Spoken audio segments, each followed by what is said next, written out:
Bonjour à toutes et bonjour à tous, bienvenue dans cette vidéo, une vidéo un peu atypique puisque aujourd'hui je vous propose de vous lire des contes.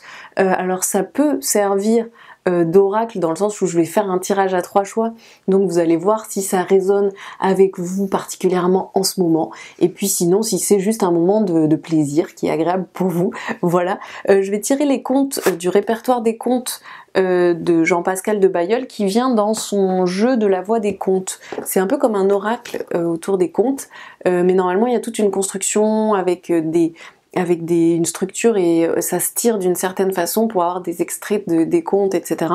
Là moi j'ai fait simple, je me suis dit je lis un conte à chacun et chacune, mais si ça vous intéresse, parce que ça vous intéresse les contes, n'hésitez pas à aller voir ce coffret, ça peut vous plaire si vous aimez à la fois la cartomancie et à la fois les contes, puisque c'est comme un oracle un peu quoi. Voilà, donc nous ce qu'on va faire c'est juste de lire un petit conte pour passer un moment, je sais pas, moi j'aime bien qu'on me fasse la lecture, je sais pas si vous c'est pareil, voilà. Alors ce que vous allez faire c'est que vous allez choisir entre les 3 contes en choisissant entre les 3 trucs qui vont suivre, donc ça sera pour le conte numéro 1.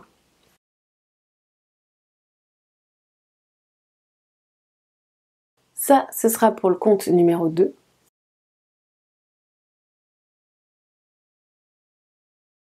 Et ça pour le conte numéro 3.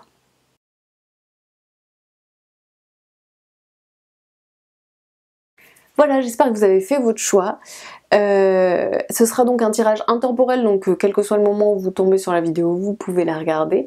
Et je vais lire les contes en podcast, c'est-à-dire sans l'image. Donc vous pouvez pareil, je sais pas, vous mettre les écouteurs et faire autre chose en même temps, ou vous délasser, ou voilà, passer un moment de détente en écoutant ces petits contes. On se retrouve tout de suite pour celles et ceux qui ont choisi le numéro 1. Alors, ce sera les 12 frères. Les 12 frères. Il était une fois un roi et une reine qui vivaient en bonne harmonie et qui avaient 12 enfants, tous des garçons. Alors le roi dit à sa femme : « Si le 13e enfant que tu mettras au monde est une fille, les 12 garçons mourront pour que sa richesse soit grande et qu'elle hérite seule du royaume. » Il fit aussi fabriquer 12 cercueils, tous emplis de copeaux déjà et dans chacun le petit oreiller mortuaire. Et il les fit déposer dans une chambre close, dont il donna la clé à sa femme en lui recommandant strictement de n'en rien dire à personne. Dès lors, la mère resta assise à longueur de journée, emplie de chagrin et de deuil, si malheureuse que son petit dernier, qui ne la quittait guère, celui qu'elle avait appelé Benjamin selon la Bible, finit par lui demander : « Chère maman, pourquoi es-tu si triste ? » « Mon chéri, lui répondit-elle, il ne m'est pas permis de te le dire. » Mais il ne la laissa pas en repos avant qu'elle n'eût ouvert la chambre et ne lui eût montré les 12 cercueils déjà pleins de copeaux.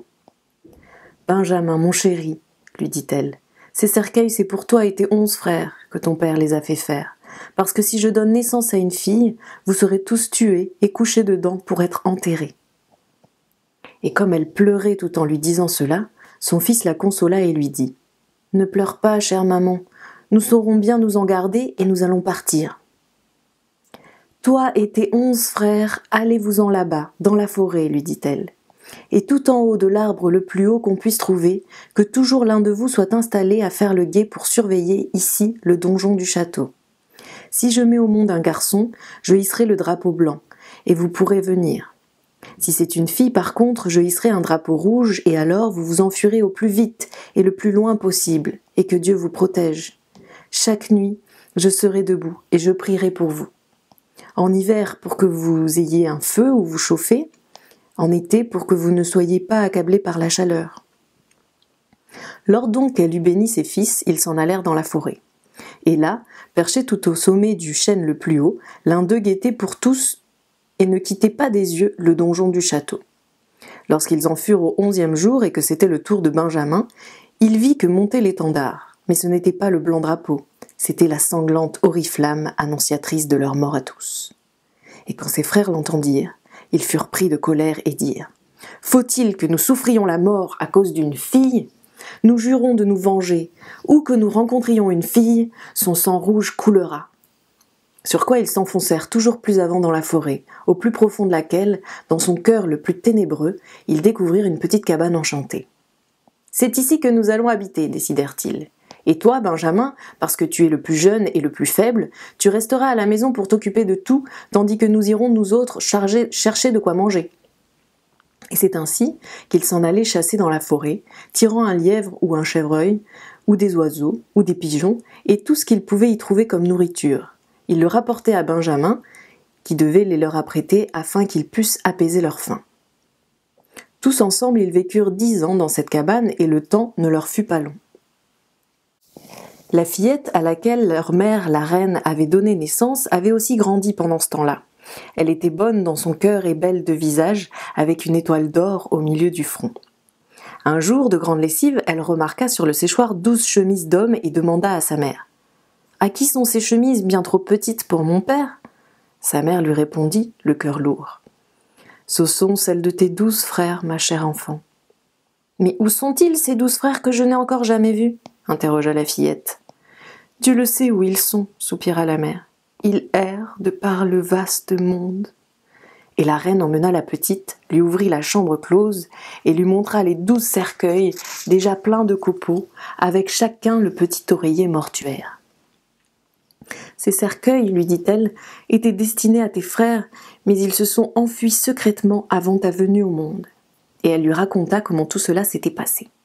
« Ne pleure pas, chère maman, je vais aller les chercher. Et je les trouverai, dit la fillette, qui prit les 12 chemisettes et s'en alla sur l'heure tout droit dans la grande forêt. Elle marcha tout le jour et quand ce fut le soir, elle arriva devant la petite cabane enchantée.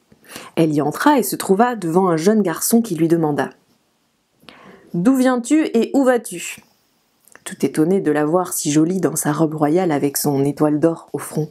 « Je suis la fille du roi, lui répondit-elle, et je cherche mes 12 frères pour les trouver, j'irai aussi loin que le bleu du ciel. » Elle lui fit voir aussi les 12 chemisettes qui leur appartenaient, et Benjamin comprit qu'elle était leur petite sœur.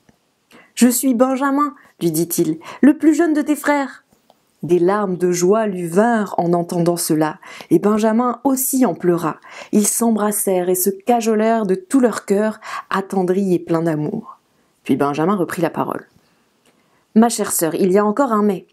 C'est que nous nous sommes juré la mort de toute fille que nous viendrions à rencontrer, parce qu'il nous a fallu quitter notre royaume à cause d'une fille. »« Si c'est pour libérer mes frères, moi je veux bien mourir, dit-elle. »« Oh non, il ne faut pas que tu meures. Viens te cacher sous ce baquet, et quand mes 11 frères seront rentrés, j'arriverai bien à me mettre d'accord avec eux. » Elle se cacha donc, et à la nuit, quand les autres revinrent de la chasse, le repas était prêt. Ils se mirent à table, commencèrent à manger et demandèrent « Quoi de neuf ?»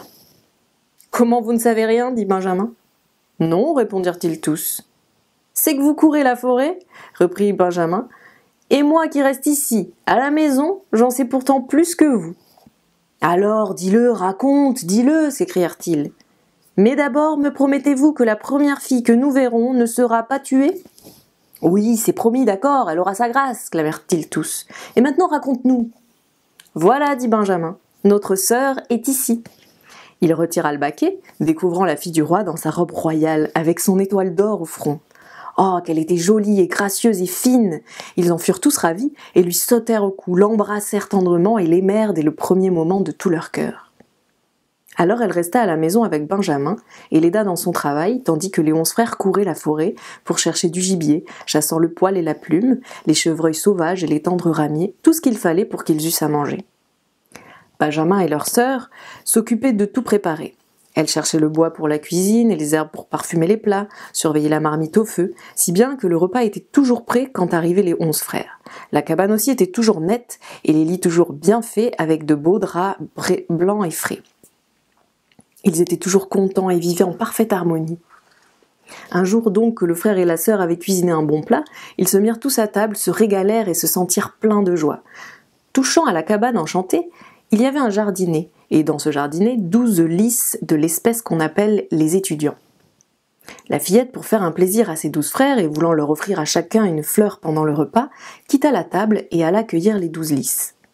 Mais à l'instant même où elle les cueillit, les 12 frères furent changés en corbeaux qui s'envolèrent par-dessus la forêt, tandis que la cabane et son jardinet disparaissaient aussi. D'un seul coup, la malheureuse fillette se trouva toute seule au beau milieu de la forêt sauvage, ne comprenant pas ce qui lui arrivait. Comme elle était là, regardant autour d'elle avec stupéfaction, une vieille femme se trouva soudain à côté d'elle et lui dit « Mon enfant, qu'as-tu fait ? Pourquoi n'as-tu pas laissé les 12 fleurs blanches comme elles étaient ? Car elles étaient tes frères, et à présent ils sont changés en corbeaux pour toujours. » « N'existe-t-il donc aucun moyen de les délivrer ? Demanda la fillette en larmes. « Non, déclara la vieille femme, car à la vérité il n'en existe qu'un seul au monde, et il est si difficile que tu n'y arriveras jamais.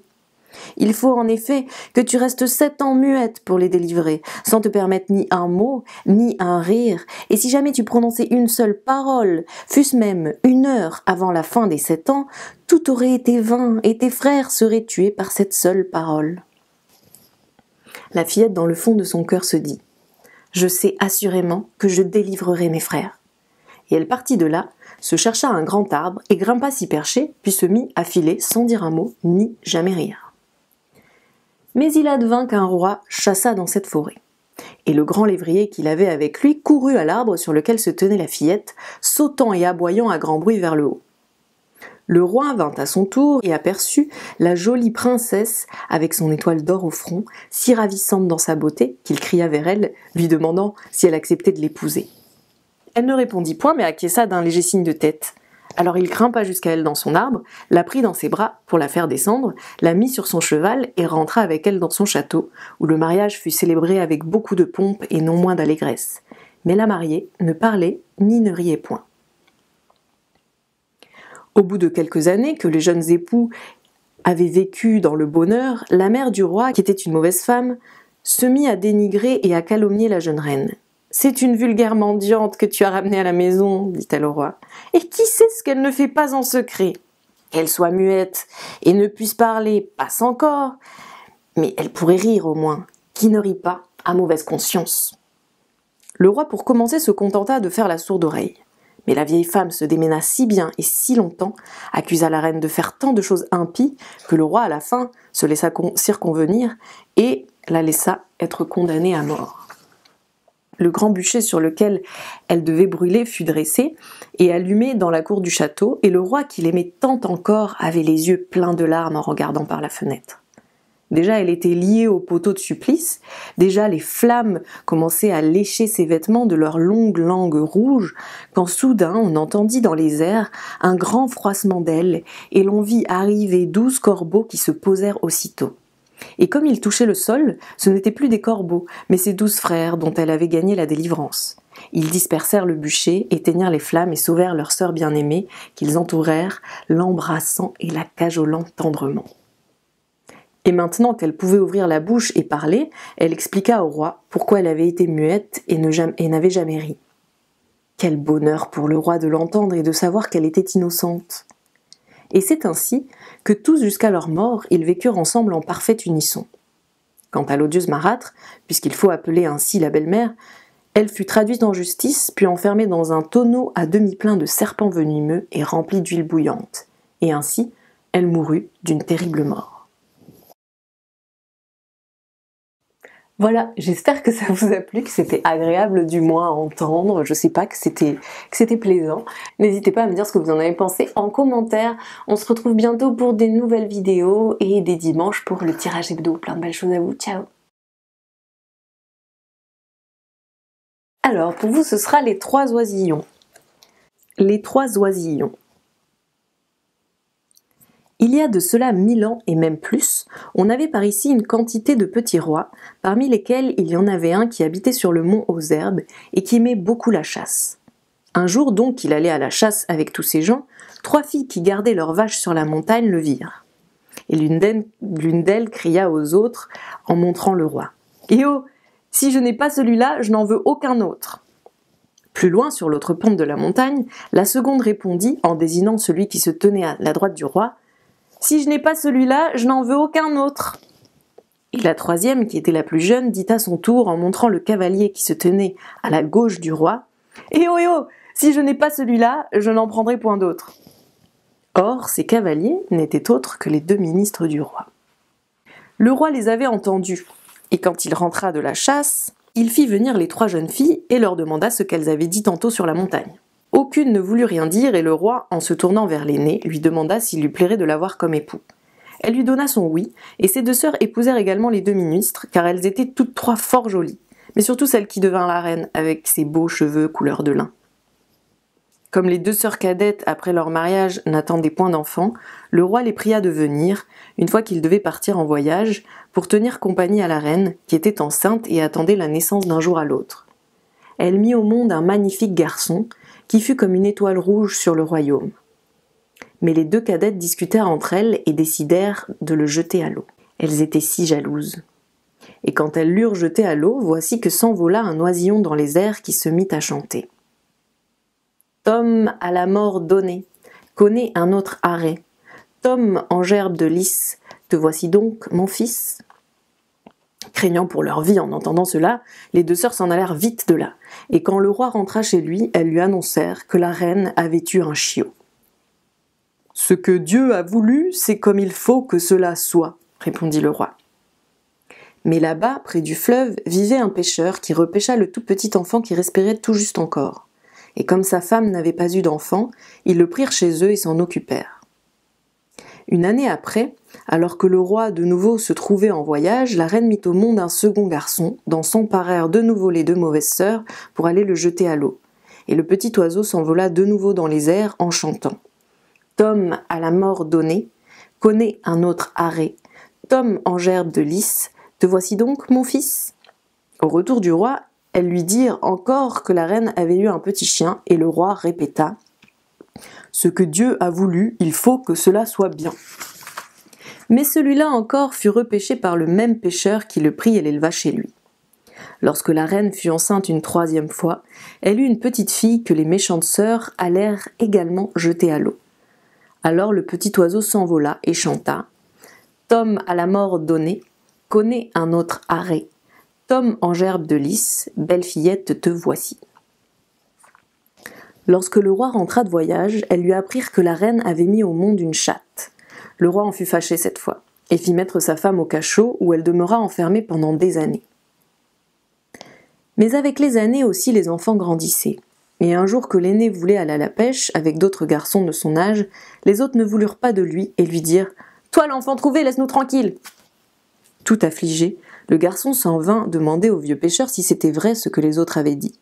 Le pêcheur lui raconta qu'en effet, il l'avait tiré et sauvé de l'eau, un jour qu'il pêchait dans le fleuve. Le garçon dit alors qu'il voulait s'en aller à la recherche de son père, et le pêcheur le supplia de rester. Mais il ne voulut rien écouter et n'eut de cesse que lorsqu'il fut parti. Il se mit donc en route, et après des jours et des jours de marche, il se trouva arrêté par une grande étendue d'eau, dans laquelle se tenait une vieille femme qui pêchait. « Bonjour, la mère, lui dit-il. « Bien, merci, répondit la vieille. « Tu vas rester là un bon bout de temps avant d'attraper le moindre poisson, on dirait, reprit le jeune garçon. « Et toi, tu vas aussi rester longtemps avant de retrouver ton père, répondit la vieille femme. « Comment comptes-tu t'y prendre pour traverser l'eau ?»« Ça, je me le demande, fit le garçon. Dieu seul le sait. » Alors la vieille femme le prit sur son dos et le porta de l'autre côté où il continua longtemps ses recherches mais sans jamais pouvoir trouver son père. Une année entière s'était écoulée quand le second garçon voulut aussi partir à la recherche de son père. Il quitta la maison, marcha beaucoup et arriva à son tour devant la grande étendue d'eau, où tout se passa pour lui comme cela s'était passé pour son frère. Et il s'en fut plus loin, poursuivant ses recherches. Il ne restait plus à la maison du pêcheur que la petite fille, qui pleura tellement la perte de ses frères et supplia tellement le vieux pêcheur de la laisser partir qu'il finit par y consentir après avoir tout essayé pour la retenir. Elle partit à son tour et arriva devant la grande étendue d'eau où elle vit la vieille femme qui pêchait. « Bonjour, la mère, lui dit-elle. « Bien le merci, répondit la vieille. « Dieu vous bénisse et vous aide dans votre pêche, souhaita gentiment la fillette. La vieille femme en fut ravie et porta fort amicalement la fillette de l'autre côté de l'eau où elle lui remit une baguette en lui disant « Continue ton chemin tout droit, ma fille, et quand tu arriveras près d'un grand chien noir, n'aie pas peur, mais passe tranquillement et hardiment, sans parler, sans rire, ni seulement lui jeter un regard. Après, tu arriveras à un grand château tout ouvert, et sur son seuil, tu laisseras tomber ta baguette par terre avant d'entrer. Tu traverseras bien vite le château, et tu ressortiras de l'autre côté, alors tu verras un vieux puits, contre lequel un gros arbre a poussé. et dans l'arbre est suspendu un oiseau en cage. Tu le prendras et tu prendras aussi un verre d'eau du puits, et avec les deux choses tu rebrousseras chemin, tu retraverseras le château, et sur le seuil tu ramasseras ta baguette. Plus loin, quand tu trouveras le chien noir, tu lui donneras un coup de ta baguette sur le museau. Mais fais bien attention et ne le manque pas. Ensuite, tu reviendras vers moi. » Tout se trouvait où et comme la vieille femme l'avait dit, et tout se passa comme il le fallait. Sur le chemin de son retour, la fillette retrouva ses deux frères qui avaient cherché à travers la moitié du monde.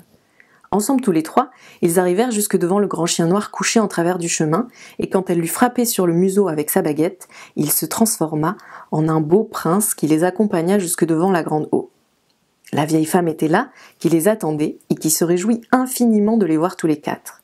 Elle leur fit passer l'eau à tous quatre, après quoi elle s'en alla sur son propre chemin, car elle se trouvait elle aussi délivrée. Les deux frères, le beau prince et la jeune sœur, se rendirent directement chez le vieux pêcheur, et ils furent tous bien heureux de se retrouver ensemble. L'oiseau dans sa cage, ils le suspendirent contre le mur. Mais le second des deux fils n'aimait guère à rester à la maison. Aussi décrocha-t-il son arc et s'en alla-t-il à la chasse pour se distraire. Se sentant fatigué, il tira son pipeau de sa poche et s'assit pour en jouer un petit air. Or, il advint que le roi à la chasse lui aussi l'entendit jouer et s'approcha du jeune homme, auquel il demanda « Qui t'a permis de chasser par ici ?»« Personne, répondit le jeune homme. « De chez qui es-tu donc ?» demanda le roi. « Oh, je suis le fils du pêcheur. »« Il n'a point d'enfant, dit le roi. »« Oh, mais que si, dit le garçon. Et si vous ne voulez pas me croire, vous n'avez qu'à venir avec moi à la maison. » Le roi y alla et interrogea le pêcheur qui lui raconta toute l'histoire. Sur quoi, l'oisillon dans sa cage au mur se mit à chanter. La pauvre mère est enfermée, dans son cachot l'abandonnée. Au roi, au noble sang, ceux-ci sont tes enfants. Les deux mauvaises sœurs ont dit, faisons du mal à ces petits. Au fond de l'eau les ont jetés, et le pêcheur les a trouvés. Ils furent tous dans le saisissement après cette révélation. Puis le roi prit avec lui l'oiseau et emmena le pêcheur avec ses 3 enfants dans son château. Il fit ouvrir la prison et sortir du cachot son épouse, qui avait tant souffert de sa longue captivité qu'elle était sur le point de rendre l'âme. Alors sa fille lui fit boire de l'eau du vieux puits, et elle se trouva aussitôt toute alerte et bien vivante, en parfaite santé. Quant aux 2 sœurs, on les brûla, et la jeune fille épousa le beau prince. Voilà, j'espère que ça vous a plu, que au moins vous avez passé un bon moment.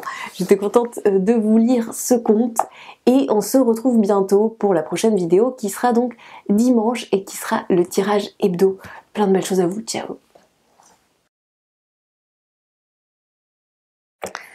Alors vous, ce sera un œil, 2 yeux, 3 yeux. Je précise que je les connais pas les contes. Alors.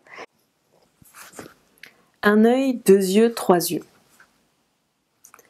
Il était une fois une femme qui avait 3 filles.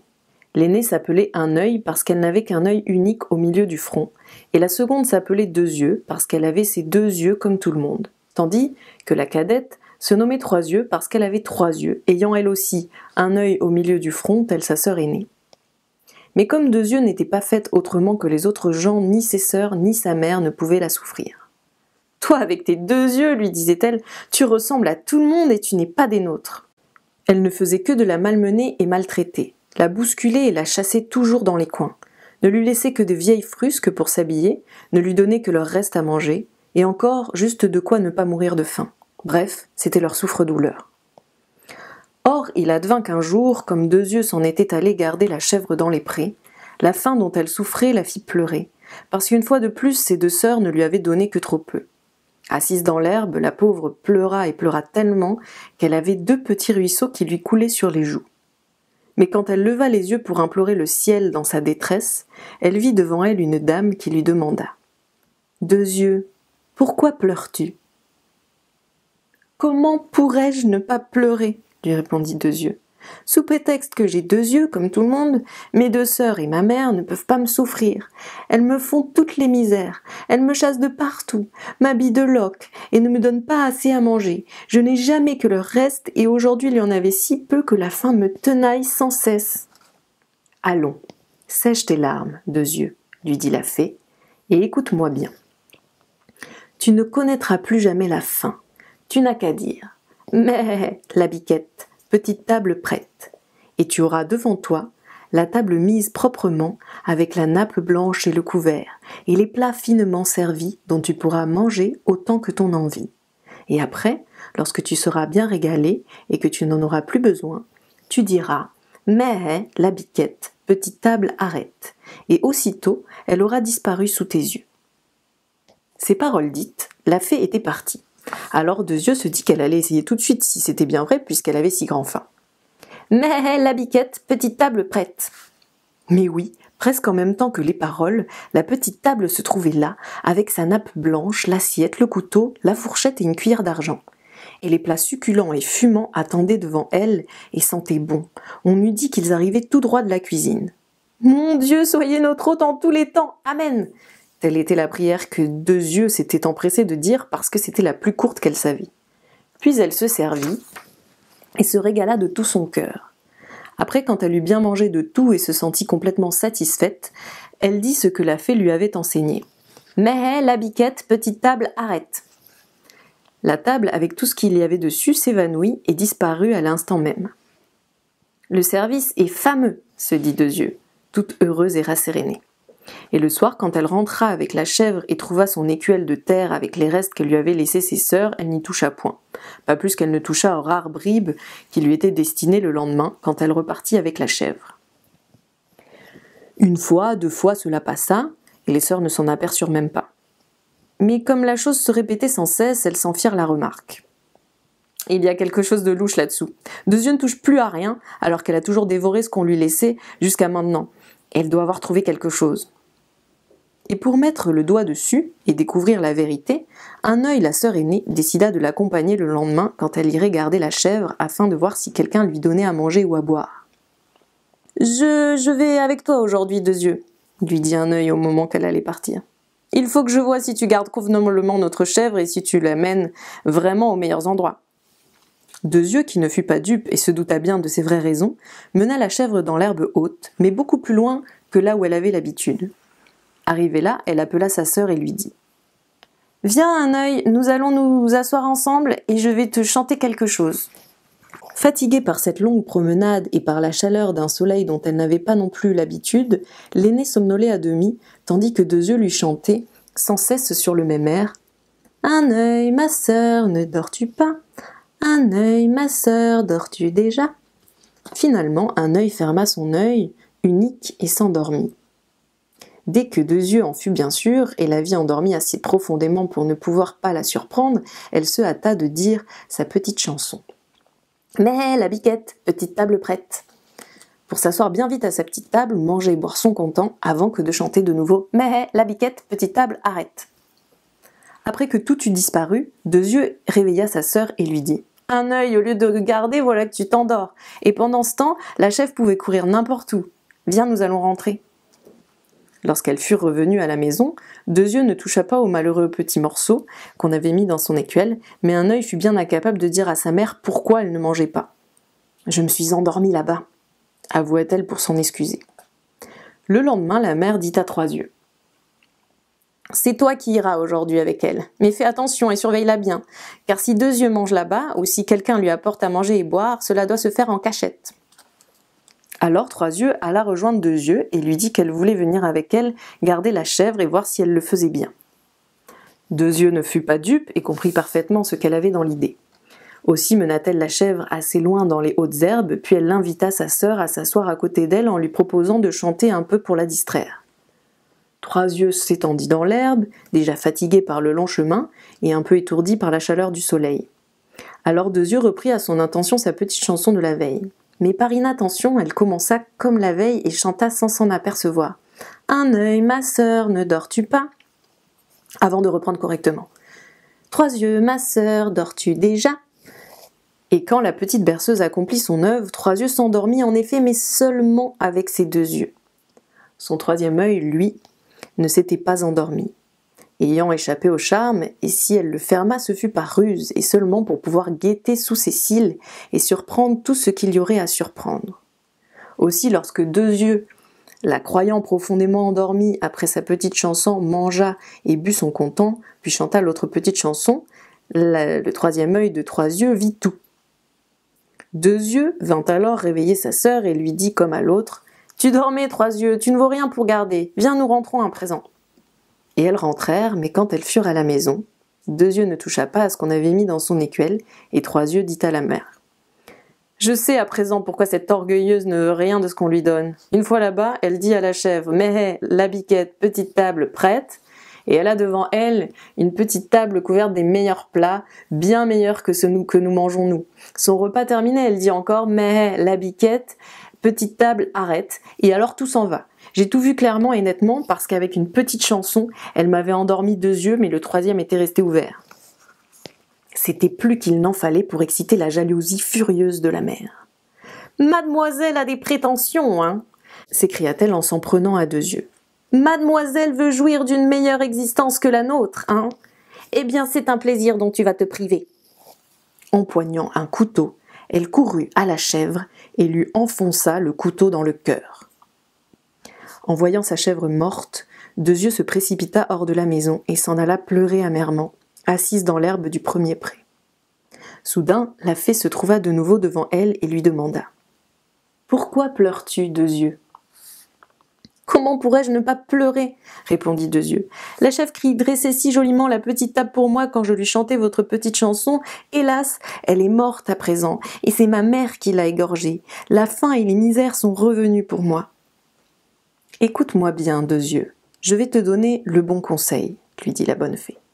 Tu demanderas à tes deux sœurs qu'elles te laissent les boyaux de la chèvre, et tu les enfouiras sous terre devant la porte de la maison. » Ces paroles dites, la fée avait disparu et Deux Yeux revint à la maison pour demander à ses sœurs « Mes chères sœurs, s'il vous plaît, laissez-moi avoir quelque chose de ma pauvre chèvre. Je ne demande rien de bon, seulement les boyaux. » Cette modeste requête les fit éclater de rire et elles lui répondirent « Si c'est ton seul désir, cela peut se faire. » Deux Yeux prit les boyaux, qu'elle enterra en cachette le soir venu sans faire de bruit devant la porte de la maison. Ainsi elle avait fait comme le lui avait dit la fée. Le lendemain matin, la maisonnée se réveilla et se leva en même temps, et quand elles allèrent à la porte, quelle ne fut pas leur surprise d'y voir un arbre merveilleux qui avait poussé là, un arbre d'une splendeur et d'une magnificence sans égale dans le monde entier, car il avait un feuillage d'argent et portait des fruits d'or. Comment cet arbre avait pu venir là en une nuit ? Ni la mère ni les sœurs n'en eurent la moindre idée.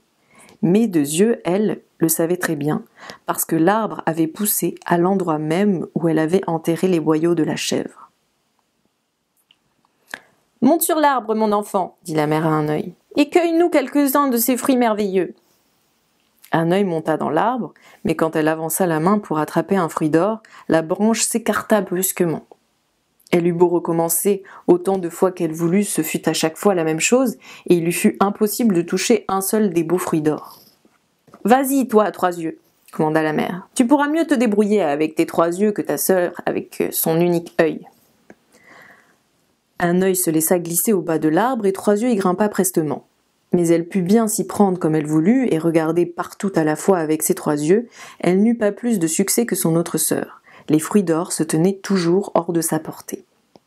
La mère, impatientée, y monta à son tour, mais pas plus que ses filles, elle ne put attraper un seul fruit d'or, et sa main se refermait toujours sur du vent. « Si je montais, dit Deux Yeux, peut-être réussirais-je mieux. »« Toi, se moquèrent les sœurs, à quoi peux-tu bien arriver avec tes deux yeux ?» Elle grimpa néanmoins dans l'arbre, et voici que les fruits d'or, au lieu de fuir devant ses mains, venaient d'eux-mêmes s'y placer, et se laissaient cueillir l'un après l'autre. Elle en avait le tablier plein quand elle redescendit de l'arbre, et sa mère les lui prit. Jalouses toutes trois qu'elle pût cueillir les fruits précieux alors qu'elle ne l'avait pas pu, elles n'en firent que plus méchantes avec elle, au lieu de lui en être reconnaissantes. Un jour, comme elles se trouvaient ensemble au pied de l'arbre merveilleux, arriva un jeune seigneur à cheval. « Vite, Deux Yeux, cache-toi pour ne pas nous faire honte !» lui crièrent les deux sœurs en la fourrant précipitamment sous un tonneau vide qui se trouvait là, et avec elle les pommes d'or qu'elle venait de cueillir. Le jeune seigneur avait belle allure comme elles purent le voir quand il fut tout près, et il s'arrêta pour admirer ce merveilleux arbre d'argent et d'or. « À qui ce bel arbre appartient-il » demanda le jeune seigneur aux deux sœurs. « Si l'on m'en donnait une branche, on pourrait me demander ce qu'on voudrait. » Un œil et Trois Yeux répondirent ensemble que l'arbre était à elle, s'élançant déjà pour en casser un rameau. Mais quelque peine qu'elles y prissent, elles n'en furent capables ni l'une ni l'autre. Les branches, comme les fruits, se tenaient toujours à l'écart de leurs mains.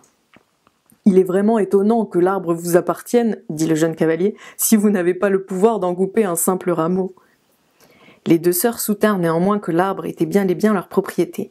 Mais tandis qu'elles parlaient de la sorte, Deux Yeux poussa du pied sous son tonneau quelques pommes d'or et les envoya rouler jusqu'au pied du beau cavalier, parce que le mensonge de ses sœurs l'avait indigné. Voyant les fruits d'or devant lui, le jeune seigneur s'étonna et demanda d'où ils venaient. Alors un œil et trois yeux avouèrent qu'elles avaient une autre sœur qui ne devait pas se montrer parce qu'elle n'avait que deux yeux, comme le commun des gens. Le jeune seigneur voulut pourtant la voir, il l'exigeait, c'était son grand désir, et il l'appela lui-même en criant « Deux yeux, viens, sors de là !» Le plus naturellement du monde, Deux Yeux se glissa hors du tonneau pour s'approcher, et le beau cavalier s'émerveilla de sa grande beauté. « Toi, Deux Yeux, lui dit-il, tu peux sûrement me cueillir une branche de l'arbre ?» « Mais oui, répondit Deux Yeux, je le peux bien, puisque cet arbre m'appartient. » Grimpant à l'arbre, elle en cassa une merveilleuse branche avec ses feuilles d'argent et ses fruits d'or. Elle le tendit au beau cavalier. « Que veux-tu que je te donne en échange, Deux Yeux ?» demanda le cavalier. « Ah, répondit Deux Yeux, moi qui n'ai que misère, chagrin et douleur, qui ne connais que faim et soif, de la pointe de l'aube jusqu'au bout du soir, si vous vouliez m'emmener avec vous, ce serait ma délivrance et j'en serais heureuse. » Le jeune seigneur la prit en croupe et galopa jusqu'au château de son père, où elle eut une garde-robe magnifique et une table selon son cœur. Épris d'elle comme il était, le beau seigneur fit bénir leur union, et leurs noces furent célébrées en grande joie. Après le départ de Deux Yeux avec le beau seigneur à cheval, les deux sœurs lui envièrent furieusement son bonheur tout en se cherchant des consolations. Au moins, elles se dirent, il nous reste l'arbre merveilleux, et même si nous ne pouvons pas y cueillir des fruits d'or, tout le monde sera attiré par sa splendeur et viendra à nous, s'arrêtant là pour l'admirer et nous complimenter. Qui sait jusqu'où peut aller notre chance ? C'était peut-être ce qu'elles croyaient, mais le lendemain matin, quand elles se levèrent, l'arbre avait disparu, emportant avec lui leurs belles espérances. Par contre, en se mettant à la fenêtre de sa chambre, Deux Yeux le vit qui était là. Il l'avait donc suivie, et elle en fut heureuse infiniment. Mariée et heureuse, elle vécut de longues années de joie et de plaisir, mais un jour il y eut deux pauvresses qui frappèrent à la porte du château et qui mendièrent une aumône. Et voilà que Deux Yeux, en les regardant de plus près, reconnut un œil et trois yeux, ces deux sœurs devenues si misérables qu'elles allaient de porte en porte mendier leur pain. Deux Yeux les reçut avec cœur et les garda près d'elle, les traitant avec une telle générosité et une telle affection qu'elles en eurent toutes les deux un sincère remords et se repentirent profondément du mal qu'elles avaient pu faire à leur sœur dans sa jeunesse. Voilà, j'espère que vous avez passé un moment agréable. On se retrouve bientôt pour des nouvelles vidéos. La prochaine sort dimanche pour notre tirage hebdo. Plein de belles choses à vous. Ciao, ciao.